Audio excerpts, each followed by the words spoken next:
Hey there, little explorer. Have you ever wished you could have superpowers? Like being able to talk to your friends without saying a word? Or controlling your toys just by thinking about them? Well, guess what? Scientists are working on something that's almost like magic. They're teaching computers to understand what you're thinking. Imagine you're wearing a special hat. Not just any hat, but one that can listen to your brain. Your brain is like a super busy beehive, with millions of tiny bees, we call them neurons, buzzing and talking to each other all the time. When you think about ice cream, some bees buzz one way. When you think about playing outside, they buzz differently. And this magical hat? It's learning to understand what all that buzzing means. Now, I know this sounds like something from your favorite cartoon, but it's actually real. Scientists have been working on this for many, many years, even before your parents were born. They started with simple things, like helping people who couldn't move their arms or legs control a computer cursor. But now they're discovering that computers might actually understand when you're happy, sad, or even what word you're thinking about.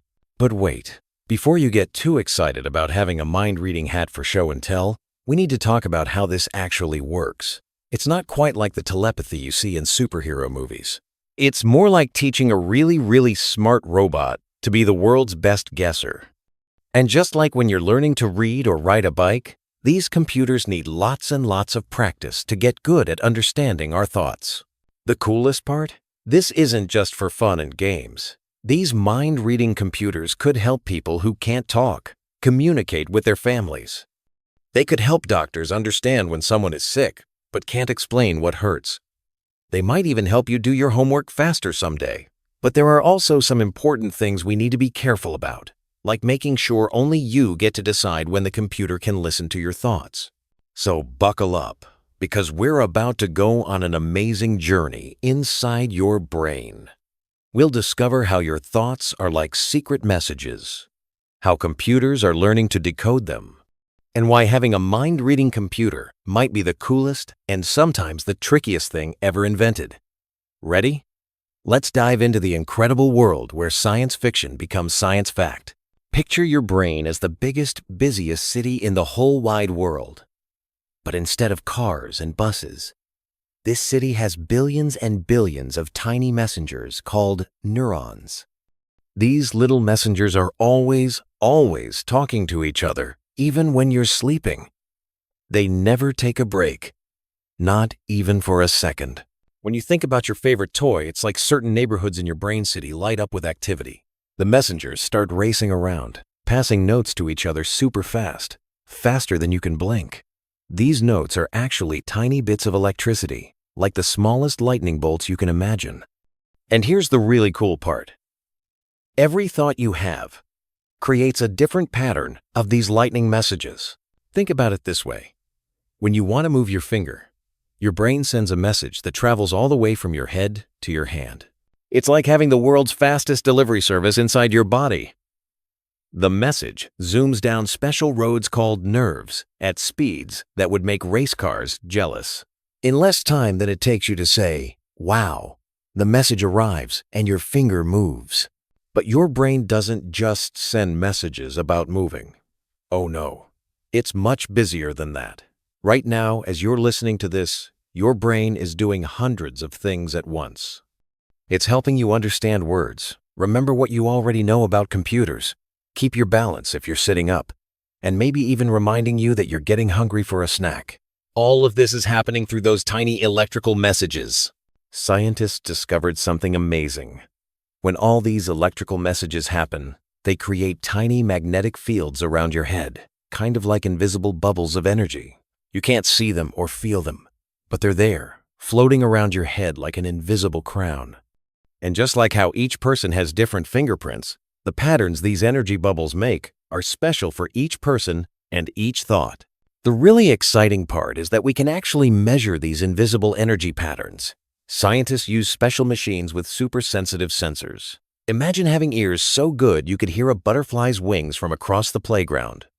These sensors sit on your head like a funny-looking hat with lots of wires. They listen to the electrical symphony your brain is playing all the time. When you think red, the symphony plays one tune. When you think blue, it plays another. And here's where it gets even more interesting. Your brain uses different areas for different jobs. There's a special neighborhood for seeing, another for hearing, one for remembering your best friend's name, and even one just for recognizing faces. It's like having specialized factories in your brain city, each one perfectly designed for its special job. When scientists put their special listening devices on your head, they can actually tell which factories are working hard and which ones are taking a break. Now, here's where things get really exciting. Remember how your brain speaks in electrical messages? Well, computers speak in electricity too. It's like they're distant cousins who speak similar languages. But there's a big problem.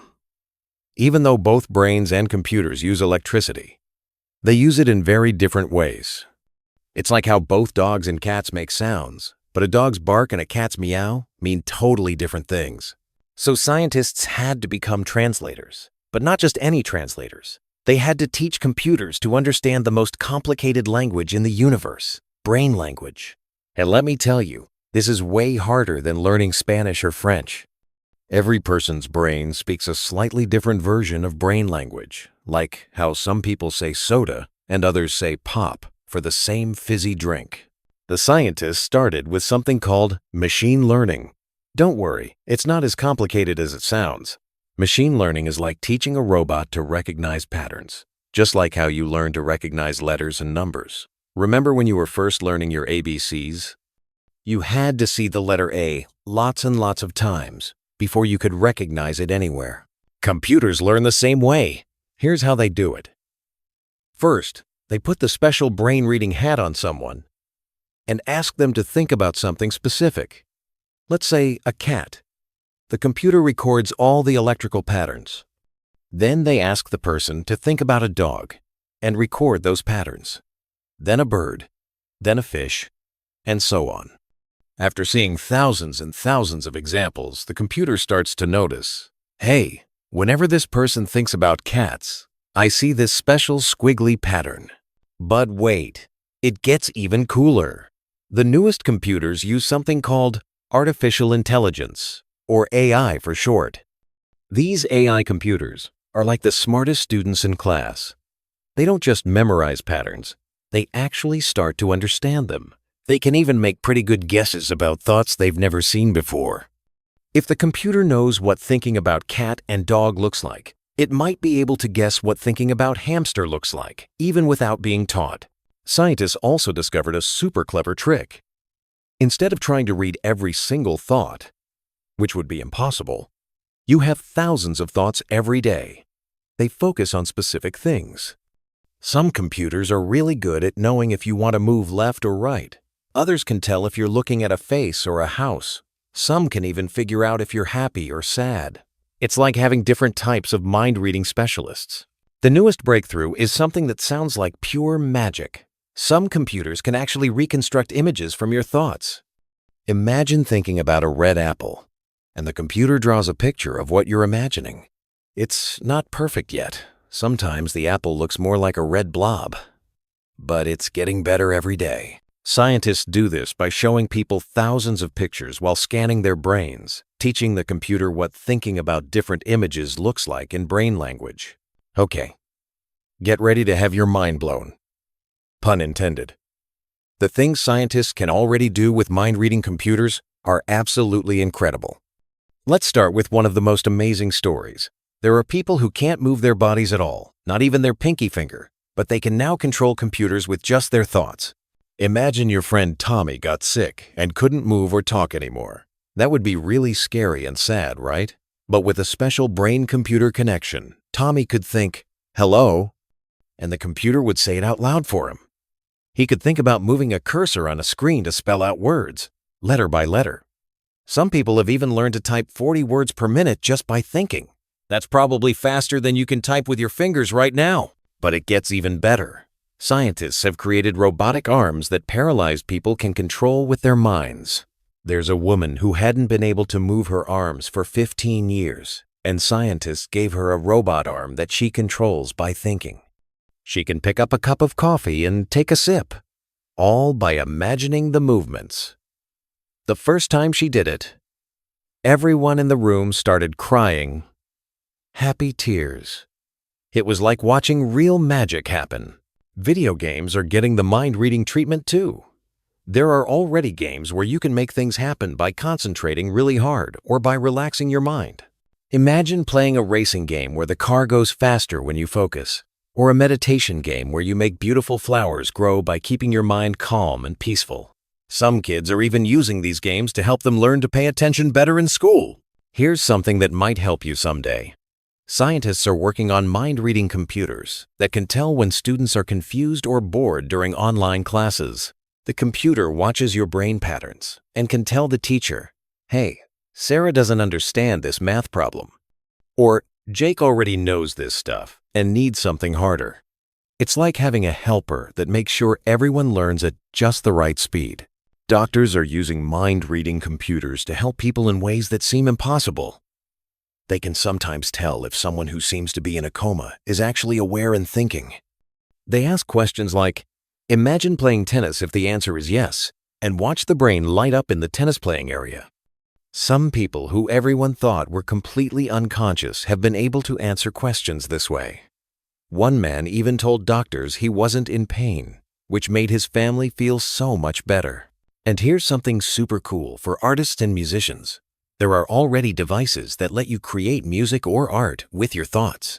You can think about different colors or emotions, and the computer translates them into beautiful paintings or songs.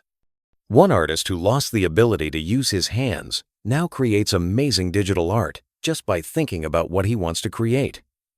Musicians can compose entire songs by imagining the melodies in their heads. The military and airplane pilots are using mind-reading technology too. Pilots can control some parts of their planes with thoughts when their hands are busy. They're also working on helmets that can tell when a pilot is too tired or stressed to fly safely. Imagine a computer that could tell your parents, "Maybe we should take a break from driving on a long road trip." Now, let's talk about the future. And wow, is it going to be wild! Scientists think that in maybe 20 or 30 years, when you're all grown up with kids of your own, mind-reading computers might be as common as smartphones are today. But just like Peter Parker learned in Spider-Man, with great power comes great responsibility. First, the amazing stuff that might happen. Imagine going to school and instead of reading a book for hours, you could download the information straight to your brain in minutes. It would be like in the Matrix movie, which you'll watch when you're older, where someone says, "I know Kung Fu," after a quick download.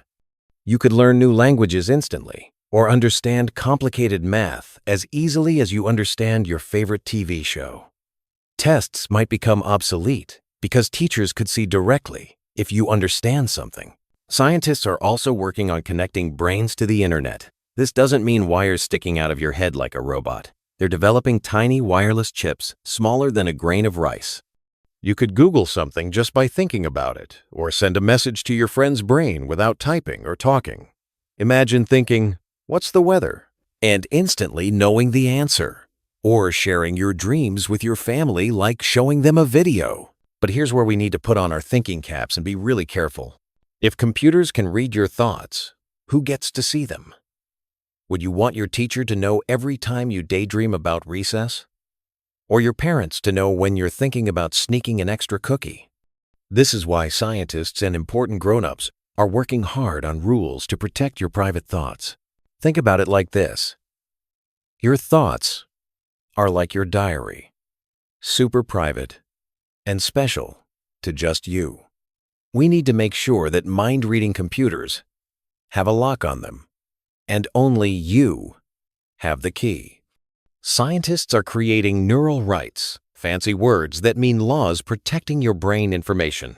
Just like no one can open your mail or read your text without permission, no one should be able to read your thoughts without you saying it's okay. There's another tricky question. What if someone hacks into a mind-reading computer? Right now, if someone hacks your computer, they might steal your photos or games. But if they hack your brain computer, they could steal your memories or even put fake thoughts in your head. That's why scientists are working super hard on making these devices unhackable, with security stronger than any bank vault.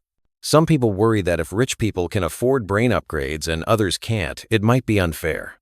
Imagine if some kids in your class could download all their homework answers, while others had to study the old-fashioned way. That wouldn't be fair, would it? This is why many scientists think these technologies should be available to everyone, not just people with lots of money. But don't worry. The grown-ups making these devices are thinking really hard about keeping everyone safe. They're creating rules like, the off switch must always work instantly, your thoughts can never be read without you knowing, and no one can ever force you to use a mind-reading device. It's like having a superhero code of conduct for brain technology. The most important thing to remember is that you should always be in control. These computers are tools to help us, not control us. Just like you decide when to use a pencil or a computer for homework, you'll decide if and when to use mind-reading technology. And the really good news? By the time these devices are everywhere, you'll be the generation that grew up with them and knows how to use them wisely. You'll be the teachers, scientists, and leaders who make sure this amazing technology helps everyone and keeps everyone safe. Remember, having a computer that can read your mind isn't about losing your privacy or becoming a robot. It's about having a super helpful friend that understands you perfectly and can help you do amazing things you never thought possible. From helping people who can't talk communicate with their loved ones, to letting you create beautiful art with just your imagination, to maybe one day exploring virtual worlds as real as the playground, the future of mind-reading computers is going to be an incredible adventure. And the best part? You get to be part of making it happen.